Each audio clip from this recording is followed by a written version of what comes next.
Method integration का, class 12। तो हमने इंस्पेक्शन मेथड कर लिया, अब सब्स्टिट्यूशन मेथड कर रहे हैं, ठीक है। अब जैसे सपोज कर एक क्वेश्चन लिया हमने example, sine tan inverse x upon 1 plus x square. तो सबसे पहला हमारा क्या होता है, कोबरा का साइन, जिसको हम शॉर्ट में कोबरा का साइन कहते हैं, बट ये क्या है, इंटीग्रेशन का साइन। तो sine tan inverse x upon 1 plus x square dx, ठीक है। dx के रिस्पेक्ट में ही हम इसको क्या करते हैं, इंटीग्रेट, ओके। तो सब्स्टिट्यूशन का मतलब क्या होता है कि इसमें ये जो वैल्यू है, किसी ऐसे वैल्यू को तुम्हें सब्स्टिट्यूट करना है किसी और वेरिएबल के साथ। लेकिन एक बात तुम्हें ध्यान में रखनी है कि जिसको भी तुम सब्स्टिट्यूट कर रहे हो उसका डिफरेंशिएबल वैल्यू इसमें मौजूद होना चाहिए। It should be present in here, okay. अब जैसे हमने क्या लिया, tan इनवर्स x को t मान लिया, सपोज कर एक हमने दूसरा वेरिएबल से इसको एज्यूम कर लिया t।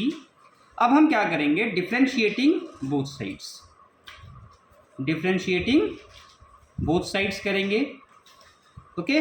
So d tan inverse x upon dx equal to dt upon dx, okay. Now our motto is क्या कि यहाँ पे dx है, लेकिन हम यहाँ पे अब क्या कर रहे हैं, t ले रहे हैं। तो x को हमें यहाँ से रिप्लेस करना पड़ेगा, क्योंकि अब dt के टर्म्स में होना चाहिए ये, तभी ये इंटीग्रेट हो सकता है।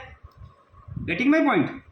तो अब यहाँ पे क्या करना पड़ेगा हमें, इसका तो डिफरेंशिएशन हमें पता है, tan इनवर्स x का क्या होता है, 1 upon 1 plus x square, okay, equal to dt upon dx। अब यहाँ से आप सेग्रीगेट कर लो dt की वैल्यू, तो dt equal to 1 upon 1 plus x square into dx।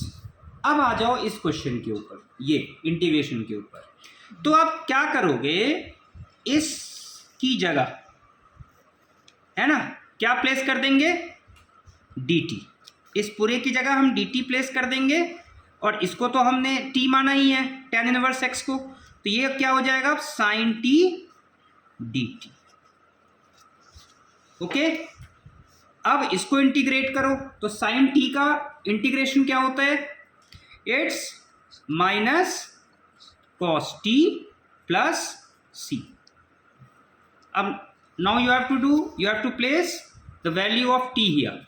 तो क्या हो जाएगा, ये minus cos tan inverse x plus c. So this is the substitution method which I have explained you.